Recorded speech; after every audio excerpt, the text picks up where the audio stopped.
Bakit nga ba walang rewind sa totoong buhay? Bakit hindi natin pwedeng balikan o ayusin yung nakaraan? Bakit sa tuwing lilipas ang mga panahon, tanging alaala na lang yung bitbit natin? Siguro nga ang buhay ay hindi lamang basta buhay.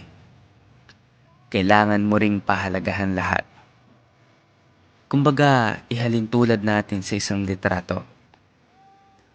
Maaari natin siyang makita, maalaala, ngunit hindi na natin pwedeng balikan.